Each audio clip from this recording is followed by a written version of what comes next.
Good afternoon, everyone. This is Audrey Russo. Welcome to Business as Usual. I'm thrilled to be here, and I'm joined today by Jonathan Kirsting, who's on our team, Vice President of Visibility and also co-host on All Things Media. So a few things about today's call. First, I always like to give a shout out to our partners and people who believe in our work, and that's Huntington Bank. Huntington Bank is the largest SBA lender here in southwestern Pennsylvania, and they have been very, very busy over these last 8 weeks. I also want to give thanks to AT&T for their continued sponsorship and all that they have done for the community in relation to COVID-19, including their support of the food bank and Allies for Children's and 412 Food Rescue. And on this particular date, I'd like to also give a thanks to the team at the Bedford County Chamber of Commerce for joining us today. Kelly Goodman Schaefer, and President and CEO of the Chamber, is with us today, so welcome and thank you, Kelly. So as a programming note, we also have a great lineup ahead. So tomorrow we have Chris Howard, President of Robert Morris University, and then later in the afternoon, same day, we're also joining forces with the African American Chamber of Commerce to co-host Mr. Ashley Bell, White House Policy Advisor on Entrepreneurship and Innovation, who will focus on SBA-related services available to small businesses. Then on Thursday, we're hosting Mikhail Tashomi. He's Vice President and Senior Regional Officer for the Federal Reserve Bank of Cleveland, and he is going to discuss the Fed's new Main Street lending program for small businesses that was announced late last week. We'll wrap up the week with Farnham Jahanian, President of Carnegie Mellon University. So just a few things about today's call. We've muted your microphones. We want to make sure that you can hear our guest, and the outside noise that all of us experience are on mute. We also want it to be interactive, and I'm sure we'll have questions today. There's a chat box at the bottom of the screen. Please say who you are and ask your questions, and we will work really hard to make sure that State Representative Carl Metzgar will have an opportunity to answer these questions. But please do not use this as an opportunity to sell your wares. That's not what today is about. Today is about interactivity and talking with leadership on the wide array of issues that are affecting each and every one of us directly and indirectly. And on that note, I am passing the baton and thrilled to introduce Representative Carl Metzgar. And you are no stranger to the Pennsylvania's agricultural industry and food supply chain. So first of all, welcome. And second, let's jump in and talk about your family history in the cattle industry and what you're seeing right now. Thank you for having me. I really appreciate it. Just as by way of background, I was born and raised on a beef farm outside of the town of Berlin. If you ever had Snyder's of Berlin potato chips, that's the hometown. I used to play football right up against the back of that building. Now I still, my wife and I, and we have 3 small children under the age of 4, and we raise beef cattle. And you can, if you're going down the turnpike and you see the 6 wind turbines to your right, if you're heading east, the 2 farthest from the turnpike, that's our beef farm. So if you, this is a point of reference, that's where we raise beef cattle. But I also have a law practice, offices in Somerset and Bedford. We have a great focus on business clientele, and the business clientele is to a large extent farming based. And then I've served in the General Assembly since 2008 on the ag committees and in other capacities where we've been related to the farming industry. So it's trying times in the farming side of things, much like all the other aspects of the economy right now. But it's certainly, I think of everyone's concern now that we're seeing a rush to get meat in our stores and what's going to happen in the upcoming months with that issue. So what are some, can you talk about that? I'm sorry, you cut out there, Audrey. What was that? Can you hear me now? Yep, go ahead. We have a few people who are not on mute. So what is exactly, can you break it down for us and explain what's really happening and what's impacting the supply chain? On the protein or the meat supply chain, I think there's a couple of different things that are happening. If you want to go back in time, and this will get maybe to the solution in the future, if you want to go back in time in the 90s, there was a push for food safety. And in that food safety push, there was a great deal of oversight from the federal government on our processing facilities. When that happened, the small operators went out of business because they couldn't meet that threshold that was thrown in front of them. And so you've seen a decrease in that. For instance, in Somerset County, where I'm from, our capacity for processing of meat is maybe 30 to 35 animals per week in the entire county, a rural county. And of that, very few of them would meet that FDA threshold where they could be labeled for individual sale. You would have to buy them on the hoof, if you will, by the quarter, half, or whole. And so what that's done is it's brought us into a position where we rely very heavily on the factory style processing facilities, which are much more susceptible, we have found, to disease among the workers, because they're hundreds of people in one facility, and that's bottlenecked. And whenever you have the bottleneck in this processing side of things, it's the worst scenario for all, because what happens is then at the retail portion of it, you see a huge price increase and maybe even have rationing because you can't get that product out. And the production side, on the farming side, there's not enough hooks for the meat, is what we call it in the industry, hooks for the meat. And if you have for every 1% change on the hooks or demand on the hooks for the meat, it's 1.3% reduction in the price to the producer. So that's really created a problem for the producer. They're getting less money for a product that is actually more valuable at the end of the day to the consumer. So I think that's our biggest problem. My solution, or one of the things I think maybe we can learn from, and that's why I try and keep going back to this whole crisis, this pandemic. What can we learn from it? How could we do things differently? And I think that we already have I think that the market is changing. We already have an interest in changing to the small farmer. We all want to be closer to that food supply. I think that's where we're at. But now we need to find a way to get the small packager, that small butcher, back in business. And I think that if the federal government would look at its regulatory structure and realize that it is too onerous, that only the largest facilities can actually abide by it, and make it so that it's still safe, but it's also something that we can live with, and we could see that bottleneck open back up in the future. Now, it's too late to fix it right now, but I think that that's the direction we need to go in the long term. So, we have heard story after story about shortages of key items at our grocery stores, including milk. So on the other hand, we hear about milk being dumped due to the lack of the market. So can you talk about sort of this dichotomy and what has been happening in the sector? And what have you done, just to help these local farms? Well, on the dairy side, it is a little more market driven. On the dairy side, what often happens is that the fluid milk market is driven by schools in the winter time. So schools purchase an abundance of fluid milk. When that falls off, it typically is picked up by the ice cream market. The ice cream market's a big market for the dairies. And then there's that period of 1 or 2 months, and May being one of them, where you're in high cotton if you're a dairy in Pennsylvania or anywhere else for that matter, because you have both. What we did whenever this happened, we shut the schools down and we shut the ice cream side of it down. And then there was a decreased demand on the cheese side, because that's a lot driven by the restaurants. So you had a triple whammy on the dairy side. And so what ended up happening was there was no market to take that milk. Even the cream market died out because of the cheese and the ice cream side of it. And so we've desperately been trying to find a way to increase demand. And then of course there's another component to this whole processing framework that is troubling, and that is the packaging side.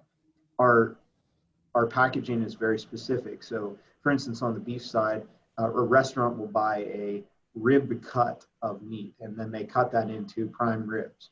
but neither the retailer nor the packaging plant can easily shift gears to try and sell that bulk product to, even though we have this increased retail demand, we can't meet it very quickly. So the gear shift is hard to make that happen. And so I think that same thing is happening on the dairy side. Dairy side is it's slow to shift, where we have a retail demand for butter, fluid milk, but in order to meet that demand, the retailers have to shift gears and the processors have to shift gears. And that's been difficult to do. In order to try and help with that, a local pastor in Somerset and I, we worked with two of our processors. One was Gallagher's Dairy in Johnstown, Pennsylvania, and then Schneider's in Pittsburgh. And both of which Somerset dairy producers ship to, Bedford dairy producers ship to. But they were being forced to dump milk on a rotational basis because they couldn't take the milk. And so what we did is we were able to get a deal with them where they would, for $1 per jug, if we could raise the money, we could get that product to a 501c3 organization and help our neighbors in need. So we have neighbors that are hurting right now because they don't have a job. They don't have unemployment coming in because there's a problem with that system as well. And we're also helping that dairyman that's milking cows because he's no longer dumping the milk and losing that money as well. So it was a double whammy that we were able to help both sides of that out. And so we started raising money and working with our local food bank to make that happen.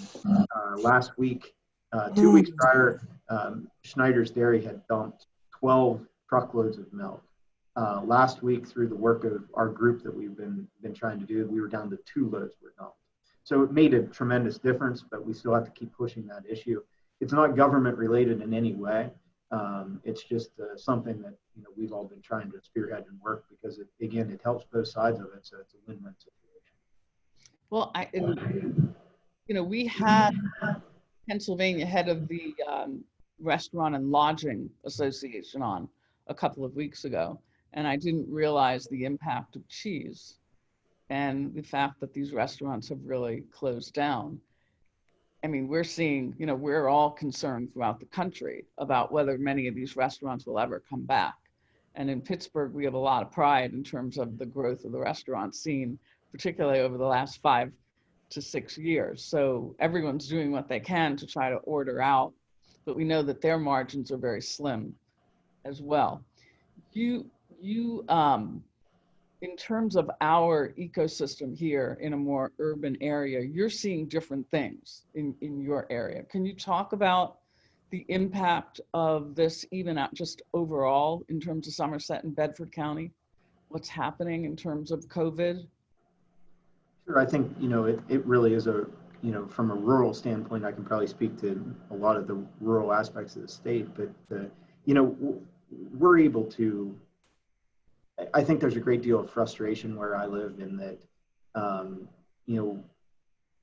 our small businesses are more than able, more than capable, and this is restaurants or whatever, to practice safe distancing measures and whatever they need to do to keep their customers safe. And I would venture to even say that maybe they're even more inclined to do that than some of the larger national groups. And so I think that frustration level continues to rise because in my mind, the 2 largest parking lots in Somerset County are Lowe's and Walmart. And that's sort of a shame, nothing against Lowe's or Walmart, but we have a lot of small producers, small enterprises that are going out of business. We've already lost several of our restaurants. They've already announced they're never going to open again.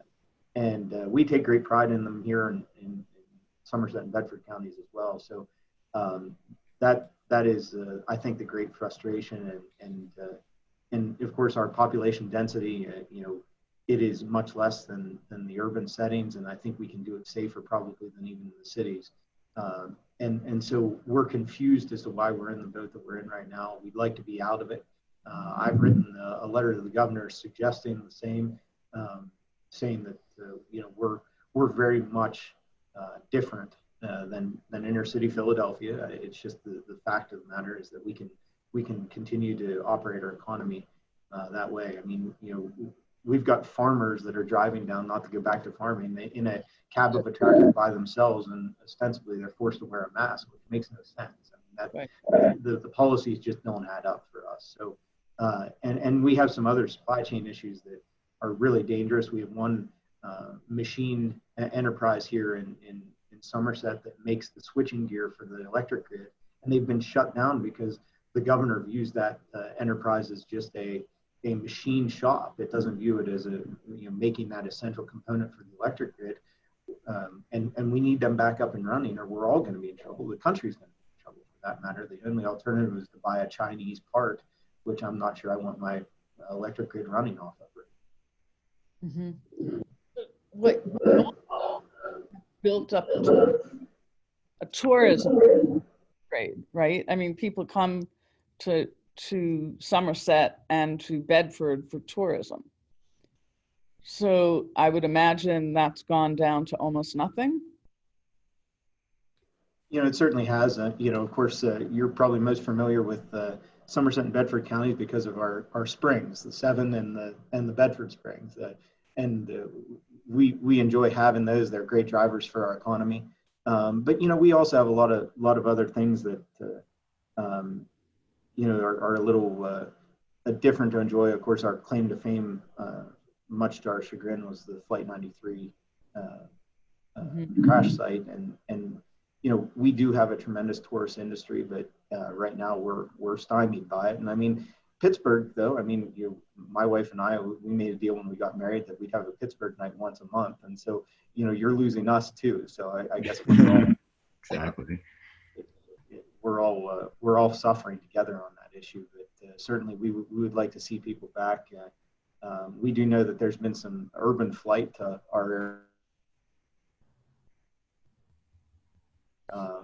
And of course, that's a little challenging in some respects. We're trying to keep the spread down, but we'll welcome any company we can get from an economic standpoint. So absolutely. We're happy to have that as well. Yeah. So we have a question here, Jonathan. Yeah, I have a question here, and I also have a question as well I'd like to follow up with. So this is from Anita. She asks, as the weather improves, would having open farmers markets help the farmers at some point? Yeah, I think it would. I mean, of course, we're still challenged by, some of that federal oversight issue in that we don't have the ability to get, without a federal permit, you can't get a dairy product to market, and you can't get a meat product to market.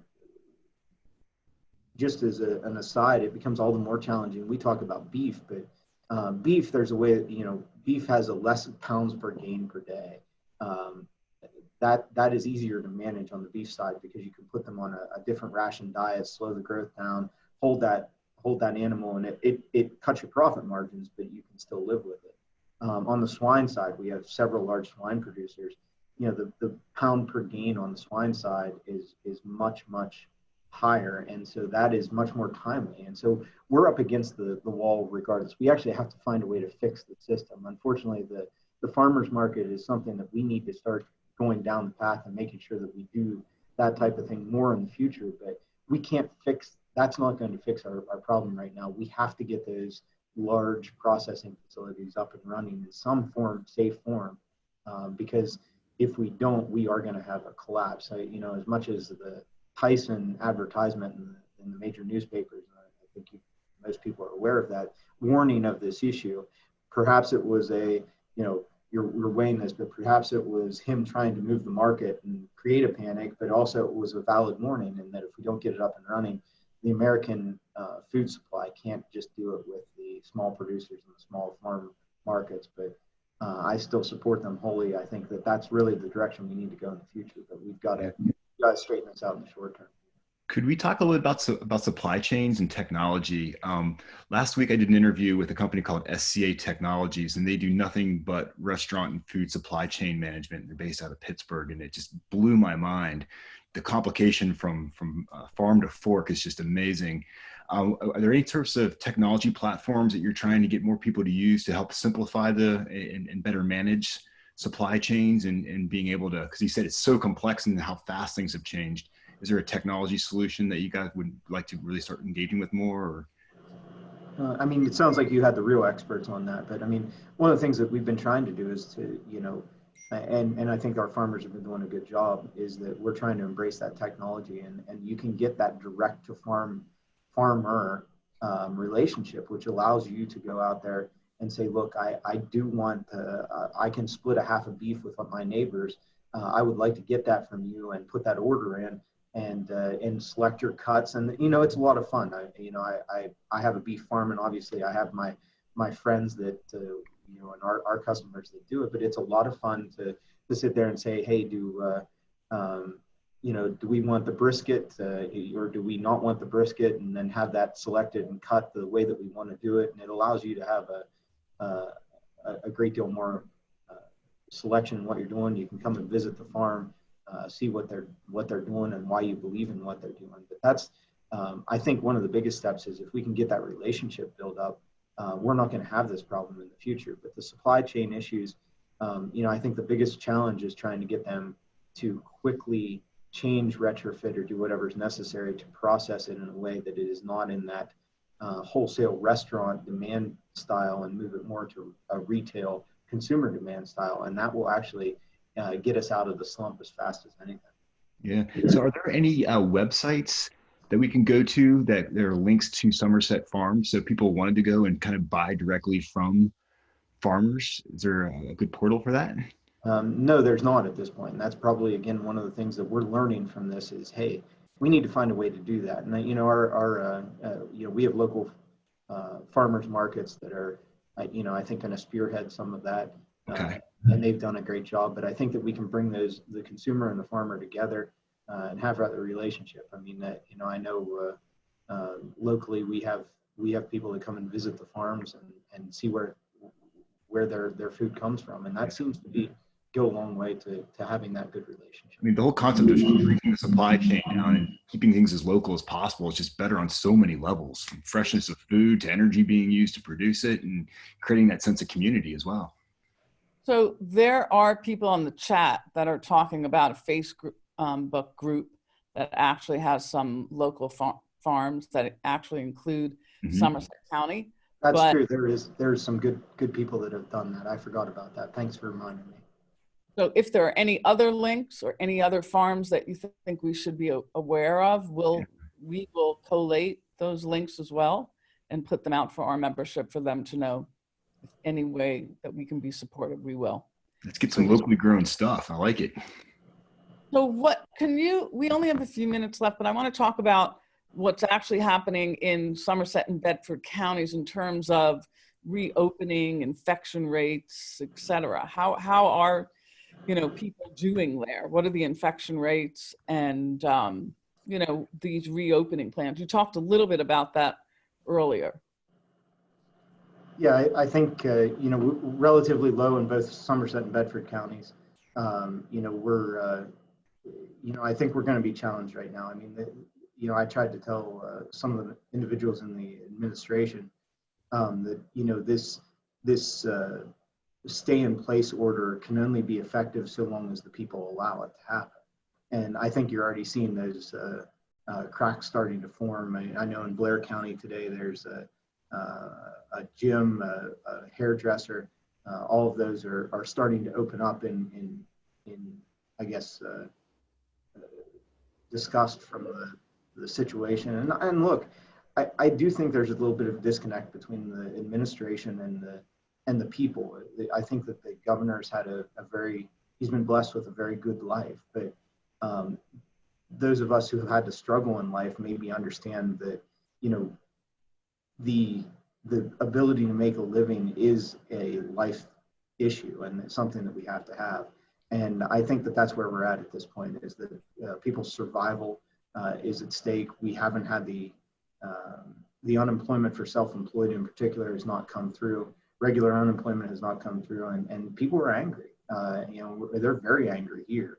And the conditions are starting to get dangerous. I'm worried about the mental health of my constituents. And I think we've got to start taking that into consideration. Again, there's many jobs, small businesses that can be, we can do it safely.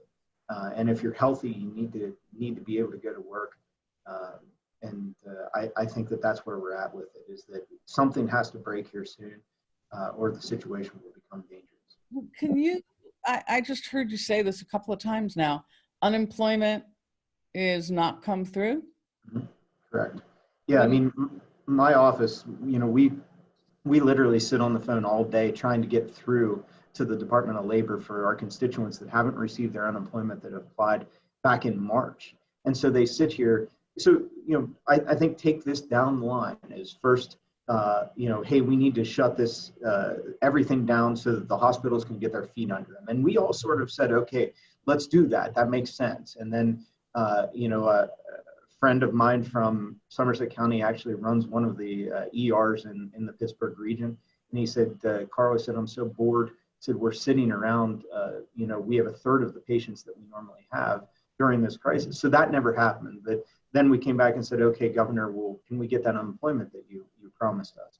And that never came, and still hasn't come for a lot of people. Then he said, we're going to keep it shut down because the surge is coming. And the surge didn't come. And then it was that you have to wear masks. And of course, the question was, if we wear the masks, can we go back to work? And the answer was no. And then it became this red-yellow phase thing that makes no sense to a lot of people. And they still can't go back to work. And they're not sure what yellow means anyway, even if you're in the yellow. So that's where the level of frustration is for us, is that it keeps being, the goalpost is moving. And that's one thing people can deal with. I can deal with if you say, okay, here's our objective. If we achieve the objective, then we're going to be done. But we can't, human nature is not set up to deal with the way that this is happening right now. And I think that's why you're seeing this frustration. Yeah, I mean, I'm seeing notes actually on the chat of people 7 weeks, 8 weeks, Yeah, it's ridiculous. Employment, families that they know, and not hearing anything, not being able to be connected, waiting on calls, etc. Is there any sense of the relief in terms of unemployment compensation? Finally, I think for starters, I think I feel very lucky that I live in a place where people really don't want the unemployment. They just want to go back to work. And so that's a great thing whenever you live in a world where people want to work. That's good.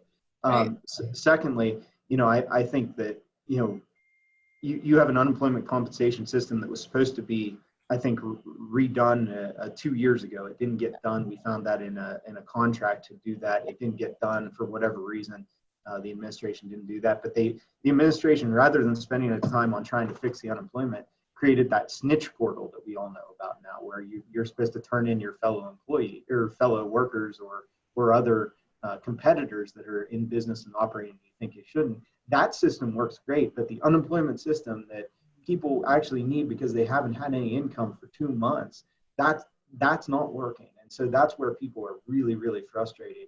And we can't even get any response from the governor's administration asking these questions. So I'm frustrated with that because we can't get help for our own constituents. I'm honored to represent 65,000 people in my region, and I take that very seriously. I wish the governor would step up and help me do that, because he's not allowing us to do anything other than legislate and veto that legislation. Although once we get that done, he does seem to move that direction. And construction's open, I think, largely because of the bill that we did.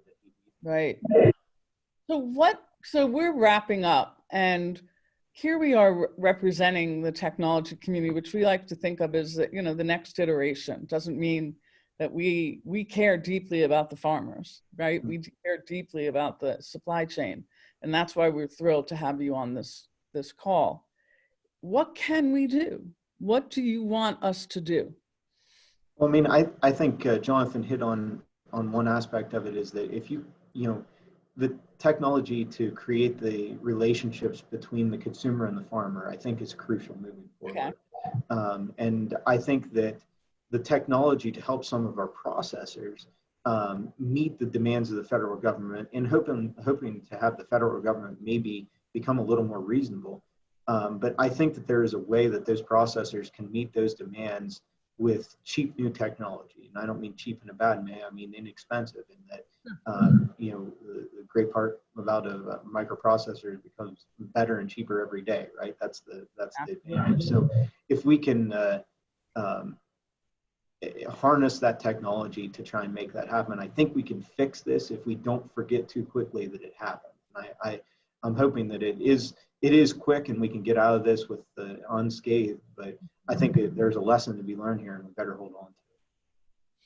Well, we have used up our time with already should be in session about 15 minutes ago.